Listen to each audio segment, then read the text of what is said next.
Lindsay Craig. I am Vice President of Communications and Marketing for the Manhattan Institute and Director of our Young Leaders Circle, the host of this evening's event. And for our C-SPAN audience, I should say that the Manhattan Institute's Young People's Program is called the Young Leaders Circle, and you can learn more about it on our website, www.manhattan-institute.org. Tonight's speaker is a healthcare scholar, patient advocate, and former New York Lieutenant Governor, one-time Manhattan Institute Senior Fellow, Betsy McCaughey. Healthcare is at the top of the agenda for our young, dynamic, democratic president. With very little congressional or public discussion, plans are being drawn up to overhaul the U.S. healthcare system with the goal of bringing nearly 1/5 of the U.S. economy under Washington's control, amid promises of lower costs and higher quality and a healthier future for our nation and our nation's children. The year? 1994. Bill Clinton is the dynamic young president, and Hillary Care is steamrolling to an inevitable passage. But then along came Betsy McCaughey. Based on her careful analysis of the legislation, Betsy concluded that the Clinton health care plan, in the words of a recent profile, said, "A nightmare in the making that would prevent you from going outside the system to buy the basic health coverage that you think is better, and leave millions of Americans with insufficient treatment thanks to government rationing." Betsy won a National Magazine Award for her article on the Clinton healthcare program, appropriately called No Exit. Newt Gingrich called her article the first decisive breakpoint in the welcome demise of Hillary Care. Today, Betsy remains a tireless advocate for sensible health care reform.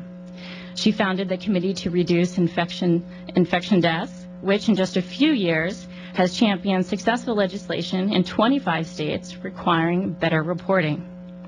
After all, you go to the hospital when you're sick, not to get sick. Betsy has already begun to dissect the latest round of health care proposals coming out of Washington for many publications, Bloomberg, National Review Online, Investors Business Daily. Democrats are wary, and they seem to have learned a few lessons from their last defeat on the issue. They now highlight consumer choice among their dreamy depictions of life under Obamacare. But make no mistake, limiting consumer options, stifling innovation, and rationing care are still on their agenda. Betsy was an MI Fellow in the early 1990s when her colleague Myron Magnet wrote a consequential book called The Dream and the Nightmare, which explained how the well-intentioned social policies of the 1960s, designed by the haves to make life better for the have-nots, actually made things worse for both. We learned this lesson. But like a reoccurring nightmare, socialized medicine is back. Fortunately, we still have Betsy McCaughey. Let's hope that once again she will effectively lay out how much it will cost to have, quote, free health care for all and wake up America to what we will all lose in the process. Ladies and gentlemen, please welcome Betsy McCaughey. Thank you. Thank you. I'm so glad to be here tonight with all of you and to present a report from Washington, D.C. The health proposals that are emerging in the nation's capital intend to do more than cover the uninsured. They will affect everyone's care, your care. Politicians have promised that if you like the health plan you currently have, you'll be able to keep it. And that may be true. But when you're sick, you will get a lower standard of care. President Obama has announced that he wants the nation to control health care consumption and to reduce by 1.5% a year annual increases in health spending.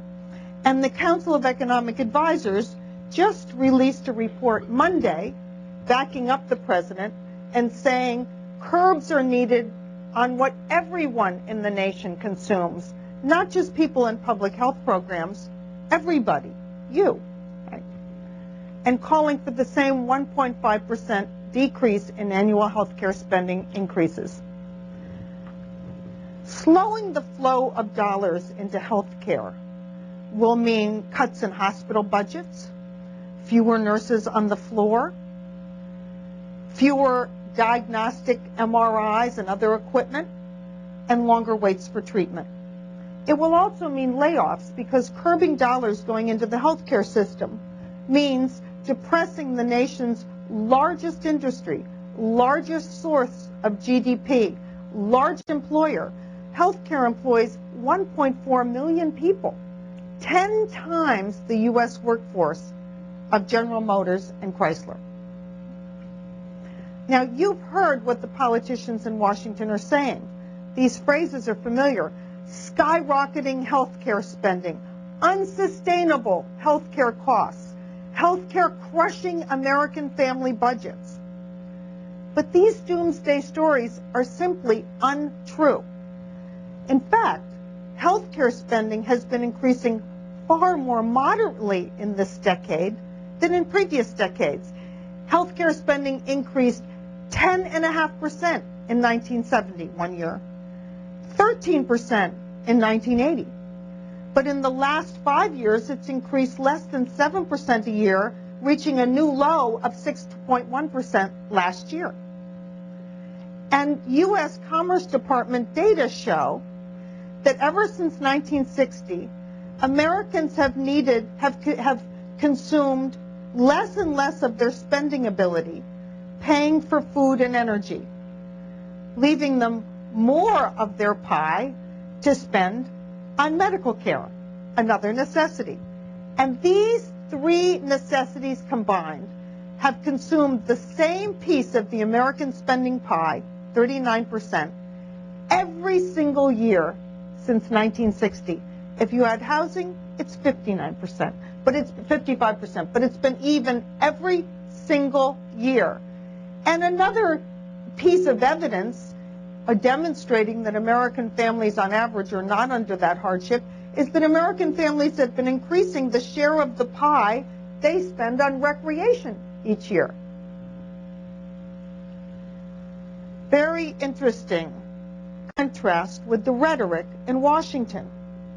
Now, the Council of Economic Advisors suggests that Americans look at the skimpier healthcare consumption in Europe and adopt that model. That's what they said in this report issued Monday.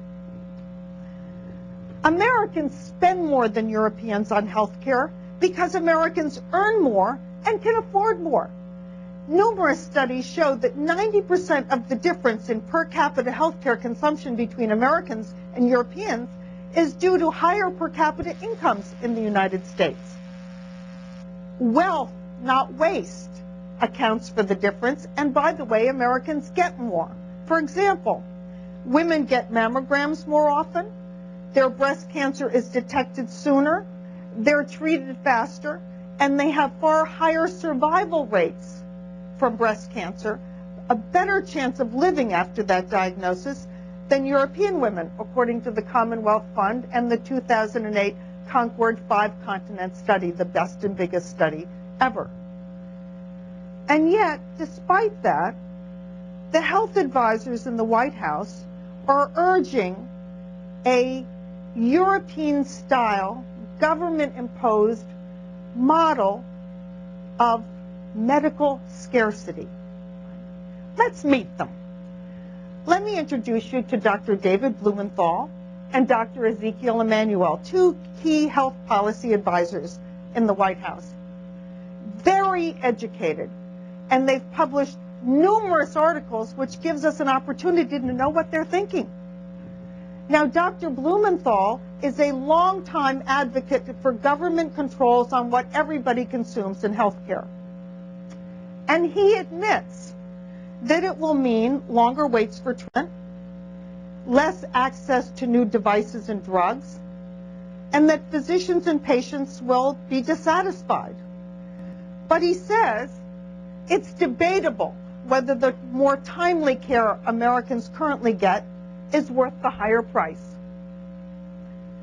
Dr. Ezekiel Emanuel is also an advocate for curtailing healthcare consumption, and he speaks very bluntly about what he calls the vague promises of painless savings from eliminating waste, using electronic medical records, spending more on prevention and wellness, or improving quality.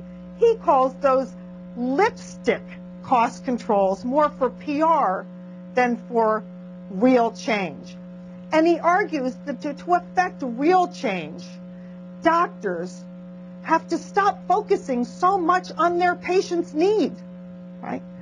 He says the trouble is, in medical school, doctors are trained to be too thorough. And when they take that Hippocratic oath on entering the profession and swear to use their power to help the sick to the best of their ability and judgment, the doctors focus too much on that one patient instead of worrying about the cost to society. Of course, that's what we all hope our doctor will do, right? But he advises that doctors instead should think about whether the money being spent on that patient could be better spent elsewhere. Most doctors are horrified by this idea. Most doctors believe, and are trained to believe, that their job is to achieve social justice one patient at a time. Nevertheless, Dr. Emanuel also argues that there are too many comforts in our current system. For example, take a hospital. Too much privacy. Doctors' offices, too nicely appointed, with parking nearby, right? So it's clear that these two advisors are pressing hard for a European-like environment of medical scarcity, government imposed. And the controls to achieve that, the framework for those controls, were slipped into the stimulus legislation passed in February and signed by the President February 17th. In case you haven't seen it, here it is. Many lawmakers didn't get a chance to read it and are surprised that there were health provisions in it. One provision calls for every individual's medical records to be entered into an electronic system. That's a goal. And there's plenty of funding provided for computers for doctors' offices and hospitals. And the bill also provides that protocols will be delivered electronically to doctors about what the government deems cost-effective and appropriate care. Now, when I read that and wrote about it just before the bill was passed, many members of the media said, it can't be true. The government isn't trying to tell doctors what to do. But then the president appointed Dr. Blumenthal to run to be National Coordinator of Health Information Technology, to be the head of the new system. And he wrote an article for the April 9th issue of the New England Journal of Medicine, setting out exactly what he intended to do with this system. And he explained that, yes, indeed, doctors will be told what to do. Embedded clinical decision support, that's a euphemism for doctors being told what to do by computers, will guide doctors as they make treatment decisions for their patients. How much leeway will doctors have? Well, it's hard to say because the legislation says that doctors who fail to live up to a standard of being meaningful users of the system, that's the phrase in the legislation, will face penalties through Medicare and Medicaid beginning in 2014. Meaningful user. That definition is left up to the Secretary of Health and Human Services, and the bill provides that this bureaucrat can change the definition over time to make it more stringent. Another provision in the bill calls for comparative effectiveness research. What could be better than more studies showing which drug or device works better? But comparative effectiveness analysis is generally a code for rationing care based on a patient's age. The formula is very familiar to economists and is also already in use in the United Kingdom. There, the cost of a treatment is divided by the number of years the patient is likely to benefit. So treatments for age-related problems, like nobody in this room has, macular degeneration or osteoporosis or Alzheimer's, those treatments are often denied because elderly people have a denominator problem. Not enough years left in the denominator, right? For example, in 2006, the British National Health System announced that it would not pay for a new drug to treat macular degeneration, the leading cause of blindness for the elderly. It would not give that drug to elderly people until they had already lost the vision in one eye. Then they would be eligible to get it to save the other eye. When the legislation was being considered,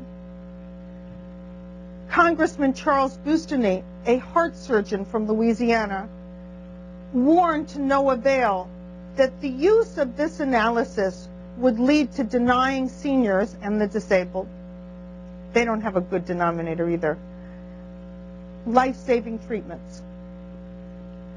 After the bill was passed, Senator John Kyle from Oklahoma, Arizona, you're so right, unsuccessfully introduced an amendment prohibiting the use of this analysis to determine what treatments will be provided under Medicare. There is more legislation on the way. 3 House committees and 2 Senate committees are currently drafting legislation. I can't tell you what it says yet, but I would like to alert you to 2 dangerous misconceptions that are so prevalent in Washington, frankly, among both parties. The first is this, that spending money on prevention will eliminate the need to spend a lot of money on treating the sick. Prevention saves lives, and that's why it's important. But 80% of preventive measures do not save money. The reason is that most of the people who take a cholesterol-lowering drug or get a mammogram aren't going to get sick anyway. It's a numbers game. Hundreds of studies show that preventative care generally adds to medical costs. We do it anyway because of its life-saving characteristics. The evidence is so obvious and so uncontroverted that the only people who claim that prevention saves money are politicians. Now, the head of the new White House Office of Health Reform, Nancy Ann DeParle, told a forum the other day, we have to move to keeping people well instead of treating the sickness. That would make sense if all diseases were preventable. But many forms of cancer, MS, Parkinson's disease, Alzheimer's, cerebral palsy, and many, many more diseases are related to genetic causes or unknown causes. And right now in the United States, 5% of the population needs and uses 50% of the health care dollars. So families who are coping with these serious illnesses should be very wary about this constant rhetoric in Washington of moving resources from treatment to prevention. The other dangerous misconception is that the best way to curtail health care spending, and I hear this all the time, is to slow the development and diffusion of new technology. Huey Reinhardt, Victor Hughes, David Blumenthal, they all say it, right? It is true that innovation, new drugs, new technology, new devices are behind 2/3 of the annual increase in healthcare spending. More than waste, administrative costs, the aging of the population, and all the other factors combined, according to the Congressional Budget Office. But the CBO also reminds us that that's why we can now treat previously incurable conditions. I'll give you an example. If you had a heart attack in 1980 and you made it to the hospital, you still only had a 60% chance of living for a year. Now your chance is well over 90%.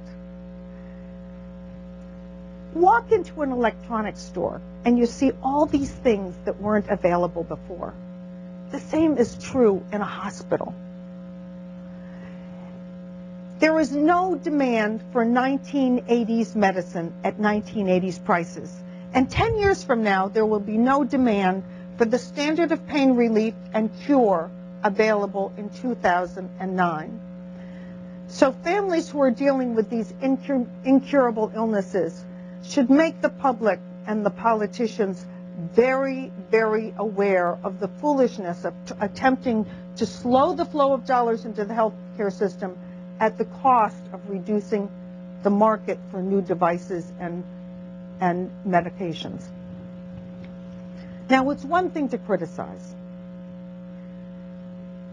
I'd like to present a low-risk alternative to help the uninsured.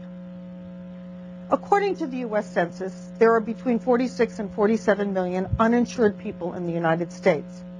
But of that number, 14 million are already eligible for government programs. They just haven't signed up. And another 10 million have household incomes over $75,000 a year and presumably could buy a health policy if they wanted to. That leaves 23.7 million people who need help buying health insurance. That number rang a bell with me because that's almost the same number of people who get assistance every year through the food stamp program. They get purchasing power to buy food for their family because they can't afford it without it. And in all 50 states, all 50 now, the states have moved from food stamps, which used to be rife with fraud and abuse, to a debit card system that is so efficient and works so well that 98% of the people who use those debit cards are actually eligible. There is almost no abuse. A debit card could be used to deliver the same kind of purchasing power to these moderate income families who need help either temporarily or permanently buying a high deductible health plan. Now, why do I say high deductible? Because and by that I mean probably $1,000 deductible, because these families are not poor. The poor are eligible for Medicaid nest chips. These are moderate income families who can afford to go to the doctor, but really would be hit in the head and lose everything if they got sick or had an accident. They need protection from financial disaster, right? And that's what a high deductible plan would do. Why do I say a debit card? Well, a debit card is much more practical than what's being discussed every day in Washington, the refundable tax credit, for three reasons. The first is that many people only need help temporarily, 22%, and not at tax time. Secondly, many people never file income taxes. And thirdly, believe it or not, only about half of Americans pay any federal income tax. And if we handed out more refundable tax credits, that number would be reduced even more. It's already shocking, right? So the debit card is practically a more practical way to go. What would it cost? At most $28 billion a year to solve this problem of uninsured families. Probably less. There's a range of estimates here, and I'll tell you why. There are two reasons. One is that we know from experience that only about half the families who are eligible for government programs sign up. That's true for the food debit cards. Secondly, a large portion of the uninsured are newcomers to the United States. We don't know exactly how many because the census is prohibited from asking, are you legal, are you illegal? But we know that the lion's share of the increase in the uninsured since 2000 are people in the 5 border states. And we know, for example, that 61% of the uninsured in San Francisco are not citizens. So the public hasn't decided yet what they're going to do about that, whether they will be eligible for coverage. But let me just say in conclusion, whatever the specific cost is, we know it's somewhere around 20 to 28 billion. Whatever the specific cost is, it will be far lower in dollar terms and risk than a European-style government-imposed environment of medical scarcity. Those in Washington who would like to present a low-risk alternative to help the uninsured don't have much time because the president's advisors have urged him to act very quickly and get legislation through before there's time for the opposition to build. And secondly, there's a lot of arm-twisting Chicago style going on in Washington right now. For example, Dr. Emanuel, whom you met earlier, wrote that any company wants a bailout has to make sure they support the administration's health care agenda and that their suppliers do as well.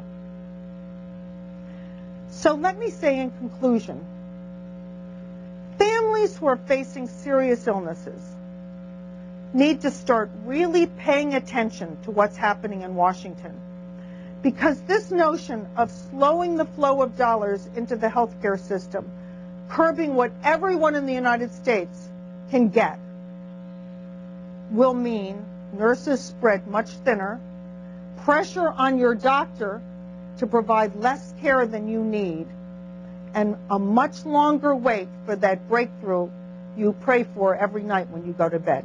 Thank you.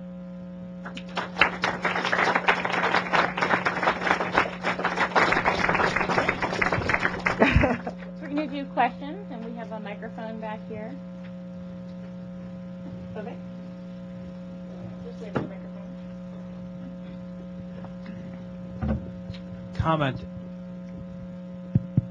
Comment and a question, if I could. The comment is that this number of 47 million uninsured that everyone cites comes from a census study which asks the question of whether one is uninsured for any point in time in the past 12 months. It doesn't actually ask if people were uninsured. If people switch jobs and have a month off between jobs, they're technically uninsured according to that number. But there are a lot of people in that 47 million who aren't actually uninsured. They're just temporarily uninsured. That's true. As I pointed out, 22% on average.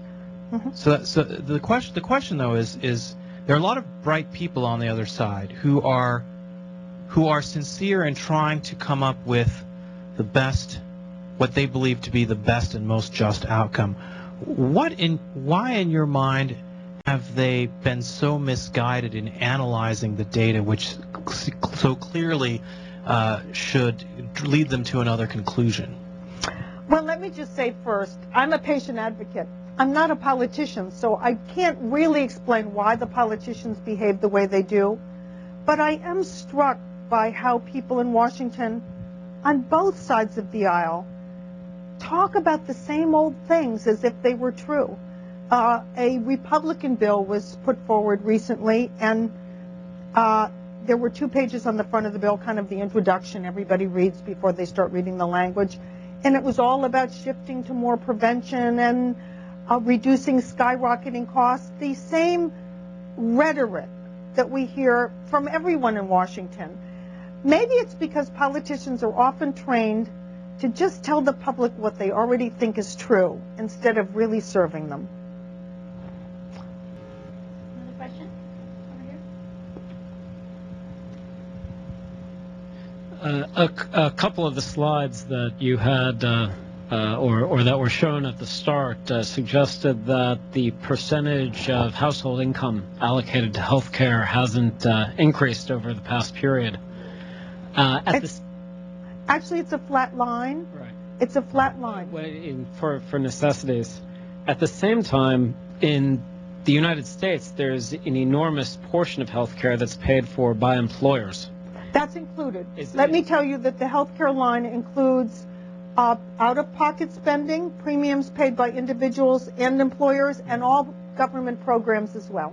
Okay. It's total healthcare. The question is there, when people talk about healthcare spending, one of the challenges is the competitiveness of U.S. workers, given that employers are obligated, in many instances, to pay for those healthcare costs. In your recommendation, would you sustain that model, or would you recommend an alternative to that model? That's one of the most important questions. And there's a fallacy in Washington, and you just pricked that fallacious balloon. I'm so glad you did. The fallacy in Washington is that the only way to keep public programs solvent, like Medicare, or help employers, is to push down the standard of care and lower health care spending. Obviously, a much better solution is to relieve those payers, right? For example, in the case of employers, they shouldn't be burdened with the entire cost of health care for their workers. And, of course, workers are also foregoing wages because of that burden. The same is true with Medicare, believe it or not. Last week, Secretary of Health and Human Services, Catherine Sebelius, said something that struck me as so amazing that I wrote it down right away. She said the only way to rescue Medicare from insolvency is to reduce the pace of health care consumption by the entire nation. That would be like saying the only way to rescue the food stamp program from insolvency is to put all Americans on diets and restrict the amount of groceries they buy. How silly, right? It's a matter of who the payer is. And I'm so glad you made that distinction. Thank you.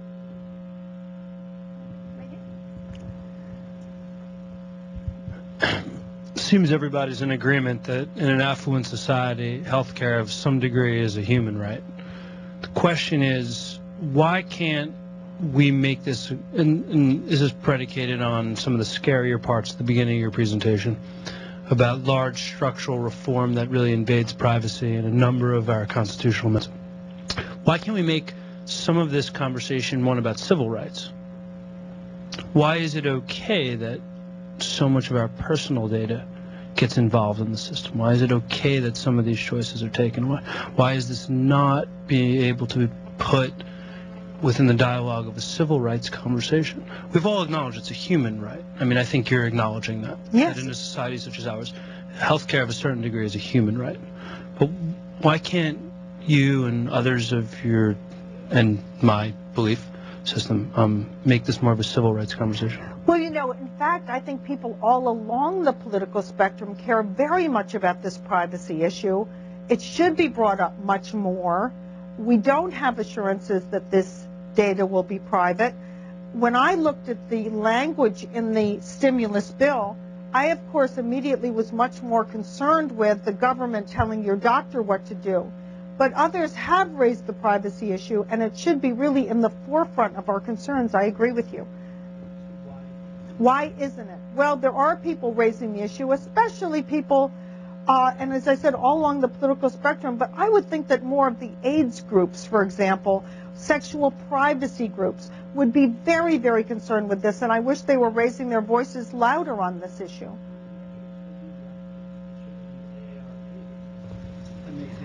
You know, that's a very important issue. Boy, are you smart. AARP is betraying their own members. They are in the forefront of supporting this nationalized healthcare system, not realizing the most fundamental principle. When you take Medicare, the public system, and expand it to people of all ages, the elderly are not going to be able to compete. They will face the same pressure they face in England, where elderly people are called bed blockers, where there is severe rationing against them. I am so concerned about that. And when I ask AARP, why are you supporting this? They say, well, we have members who are 50 to 65 and they need health insurance. Well, there are ways for us to deliver them health insurance without subjecting them to the risk of this kind of age discrimination. And the comparative effectiveness research is only one sign of many, many, many statements by this administration and its health policy advisors that the elderly have a lot to be concerned about. Other questions? Yes. We hear a lot about the problems in, say, France or Canada or even Japan. You know, they've all got nationalized healthcare of one sort or another. Is there any place in the world that, you know, we can look to where that's not the case and we could learn, or are they basically all negative examples? I mean, obviously the U.S. is at the forefront of medical technology, but are there any lessons that can be learned, you know, in a positive sense? Well, that's a really important question, too. And there are so many ways to measure a healthcare system. But to me, there's only one way that really counts. And that is your ability to survive a major illness and recover your quality of life. And if you're seriously ill, the best place to be is in the United States. We are #1 in heart disease. We are second to none in the treatment of almost every type of cancer. Now, it is true, and you will hear and see the administration, there's the Council of Economic Advisors Hocus Pocus report this week, and they only looked at infant mortality and longevity at birth, lifespan at birth. Those data don't tell us much about a healthcare system because they're so influenced by sociological matters. For example, high infant mortality in the United States because of a permissive society that allows so many very young mothers to get pregnant, preteens to get pregnant, take drugs, and give birth to very low birth weight babies. We are the best in the world at saving the lives of those babies, but we have so many of them. In many countries, they don't count those small babies as live births. They're born, they're put on a shelf for a day, and if they're still alive, then they're counted as a birth. Longevity, so influenced by things like diet, violence, lifestyle issues. But as I said, if you look at the Concord 2008 study of cancer survival rates and cancer runs in your family, you'll be glad you live here. Yes.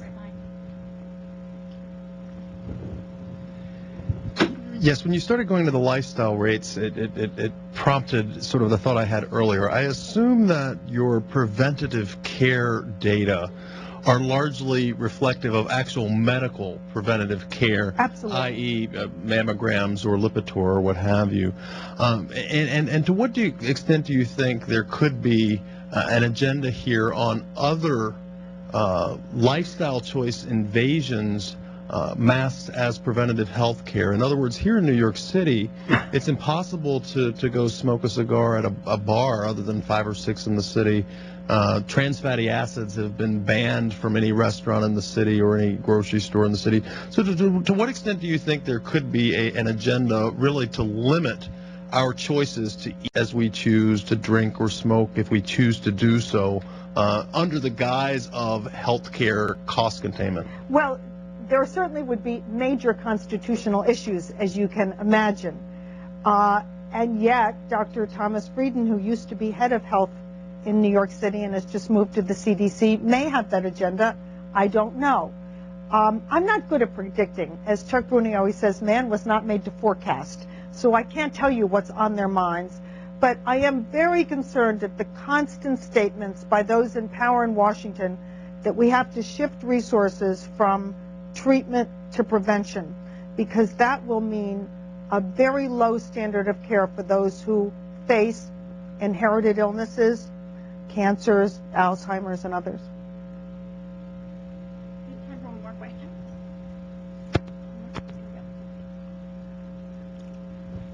How much of this do you really think is tied up with tort reform? And I mean, how much progress can be really made while doctors have to carry these, crushing costs for insurance and, things of that nature? I'm a strong supporter for tort reform, and so I should say that right at the beginning. And I support it for 2 reasons. One is the cost, but there's another reason too, and that is that the current court system rarely yields justice, even to those who have been injured in the medical system. As long as all we do is put caps on damage awards, we're only capping the injustice. We're not really correcting it. I've been a strong supporter of medical courts so that when someone does have a legitimate claim, it can be brought to a court where there are expert witnesses chosen by the judge rather than hired guns paid by each side, and where a judge is an expert at listening to the testimony and weeding out the bogus scientific claims. As you may know, the thing I do for the first 80 hours of every week is to prevent hospital infections. And when I see people who want to sue, so seldom do they have an opportunity to go to a place where their case will be fairly heard because of the current system. So I'm a strong supporter of tort reform. I believe we need medical courts. It will relieve a lot of the pressure on doctors to be even more thorough than they should be. But It's a small issue compared with the agenda I've described here, an agenda that is going to force people to get less health care than they need and that they can afford. Betsy, do you have a closing statement or anything? No, I want to thank you all for coming, and please get involved, because there are many changes being considered in Washington that are probably reversible, even taxes, a lot of those things.